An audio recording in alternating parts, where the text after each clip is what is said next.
Em nosso estudo de hoje está no Evangelho de João, capítulo 1, versículo 38. E Jesus, voltando-se, vendo que eles os seguiam, disse-lhes: Que buscais? Emmanuel vem comentar na lição 22 do livro Caminho, Verdade e Vida: Que buscais? A vida em si é conjunto divino de experiências. Cada existência isolada oferece ao homem o proveito de novos conhecimentos. A aquisição de valores religiosos, entretanto, é a mais importante de todas em virtude de constituir o movimento de iluminação definitiva da alma para Deus. Os homens, contudo, estendem a esse departamento divino a sua viciação de sentimentos do jogo inferior dos interesses egoísticos.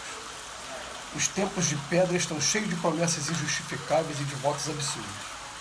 Muitos devotos entendem encontrar na divina providência uma força subornável, eivada de privilégios e preferências. Outros se socorrem do plano espiritual com o propósito de solucionar problemas mesquinhos. Esquecem-se de que o Cristo ensinou e exemplificou. A cruz do Calvário é o símbolo vivo. Quem deseja a liberdade precisa obedecer aos desígnios supremos. Sem a compreensão de Jesus no campo íntimo, associada aos atos de cada dia, a alma será sempre a prisioneira de inferiores preocupações. Ninguém ouvide a verdade de que o Cristo se encontra no umbral de todos os templos religiosos do mundo, perguntando com interesse aos que entram: Que buscais? Muitos elementos para a gente analisar na mensagem de hoje, mas eu vou começar analisando em primeiro lugar o último parágrafo. Fala: ninguém ouvide a verdade de que o Cristo se encontra no umbral de todos os templos religiosos. Gente, será que alguém acredita realmente que um Pai de amor, Deus, até o próprio Cristo? É que Cristo, né? A gente fala Cristo, mas Cristo tem dois significados. Cristo no hebraico significava Messias, e no grego significava ungido. O que é o ungido? Ungido, o costume religioso era aquele de pegar um óleo feito com azeite, com mirra, com um monte de substâncias, né? Para poder fazer um óleo para poder jogar numa pessoa. Podia se ungir tanto o ser humano como também um objeto qualquer, né? Então, vocês acreditam que Deus e que o Cristo, eles deem preferência, vou falar só os que estão comigo, os que estão salvos?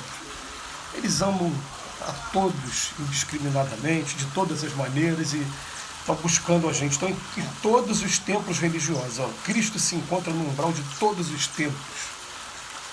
Quando eu falo todos os templos, está falando tanto lá no Lao Tse, islamismo, qualquer um. E a gente aqui na Terra que fica em, às vezes, brigas, discussões religiosas que não tem o menor sentido se a gente parasse para analisar isso com mais calma.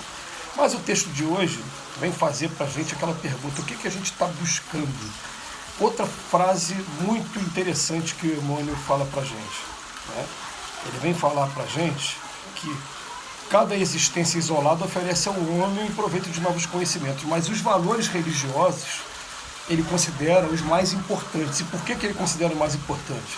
Em virtude de constituir um movimento de iluminação definitiva da alma para Deus.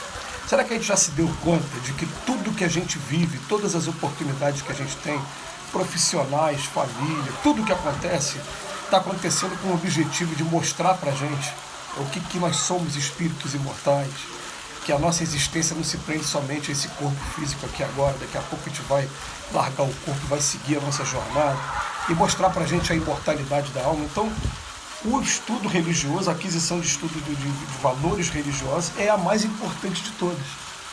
Vamos pensar assim: a partir desse conhecimento religioso, eu vou valorizar mais o meu trabalho, eu vou aproveitar todas as oportunidades que vierem para mim enquanto eu estiver aqui vivo, enquanto eu estiver aqui encarnado, enquanto eu estiver aqui nesse corpo. E vou saber também, principalmente, que a vida não termina aqui. Quando terminar esse corpo eu vou embora, e tudo que eu aprendi eu levo comigo. O que eu fiz de diferença na vida das pessoas também eu levo comigo.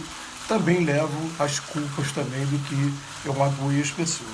Mas então ele bota aqui: a aquisição de valores religiosos é a mais importante. Feitas essas duas observações, tanto do último parágrafo como do segundo, agora ele vem perguntar para a gente assim: o que buscais? E ele fala para a gente: os templos de pedra estão cheios de promessas injustificáveis e de votos absurdos, né?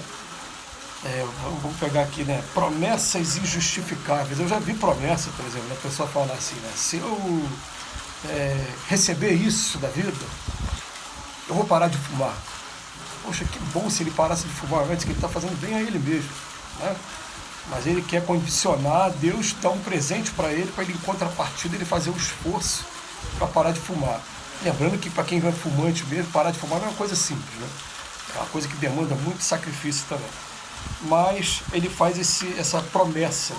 Eu também já vi uma vez, né, um amigo falar assim, né, cada vez que eu passar no concurso público, ele realmente passou em vários concursos, ele ocupa um cargo de destaque hoje, posso até dizer, se ele me ouvir aí, ele faz parte do Ministério Público Federal, ele é procurador de justiça. Então o que acontece? Ele falando, cada concurso que eu passar, eu pego o meu salário e jogo o meu salário para uma instituição de caridade. Pô, já foi mais interessante, né? É um tipo de promessa que está sendo jogado mesmo para uma instituição, muito bom. Mas são promessas que tu fica pensando, mas essa promessa vai levar, e tá, e aí ele deu essa doação, e aí?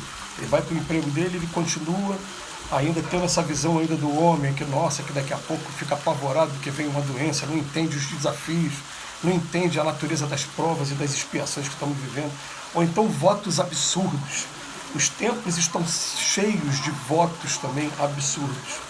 E Emmanuel enumera. Aí vamos ver se a gente se enquadra em algum deles, né? Muitos devotos entendem encontrar na Divina Providência uma força subornável. Eu vou subornar, eu te pago aqui, você me dá dali. Eu começo a negociar com Deus. Me ajuda aqui, ó, como se fosse subornar. Outros se socorrem do plano espiritual para quê? Com o propósito de solucionar problemas mesquinhos. Então, gente, quando se descobriu então que se pode comunicar com os espíritos, parece que lembrando os oráculos gregos, parece que lembrando ainda os Delfos, lembrando também que existia isso também em Roma antiga, muita gente procurava os espíritos para fazer perguntas de caráter absolutamente pessoal e mesquinho mesmo. Vou botar mesquinho por quê? Vou botar assim, a companheira ou o companheiro está me traindo? Faz a pergunta para o plano espiritual. E é claro que quando faz esse tipo de pergunta, Kardec é categórico em avisar, o mundo espiritual é um reflexo do que existe aqui. Então vai aparecer espírito para responder essa pergunta, e vai responder da maneira dele, né? Porque nem todos os espíritos são espíritos superiores. Paulo de Tarso fala, provai todos os espíritos para saber se esses espíritos são mesmo de Deus. Então vai aparecer gente querendo ver o circo pegar fogo mesmo, e o espírito vai responder e vai falar um monte de coisa. Por isso que a gente vê por aí, né? Traga o amor em 3 dias, essas coisas absurdas que a gente vê por aí, né? Nessas propagandas, né? que ainda tem ainda hoje, nos dias de hoje, e que, com toda a sinceridade aqui, o perdão da palavra ainda é uma vergonha para a gente, até os dias de hoje, a gente ter esse tipo de coisa, com todo o estudo que a gente tem. Porque se tem aquilo é porque tem procura, né? Mas ele bota aqui pra gente, a cruz do Calvário é o símbolo vivo. A gente esquece que o Cristo ele ensinou e exemplificou. Os 2 símbolos maiores do cristianismo quais são? A manjedoura, ele ter nascido num lugar muito, muito pobre, que não tinha nem lugar para os humanos nascerem, ele teve que nascer no meio dos animais. E o final dele foi o quê? Foi o Calvário.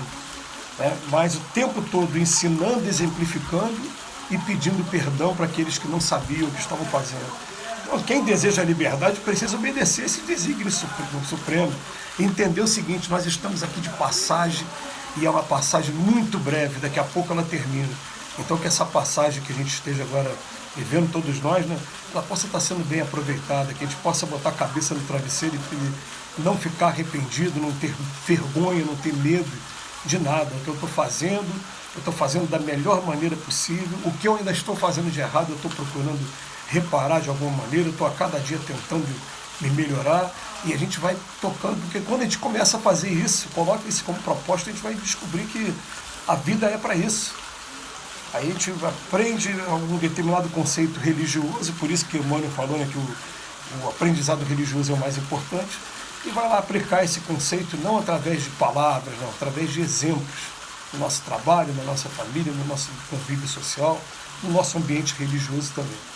Então que Jesus nos abençoe hoje e sempre, e que fica aquela pergunta para a gente, né, sempre, né? O que buscais? O que cada um de nós está buscando?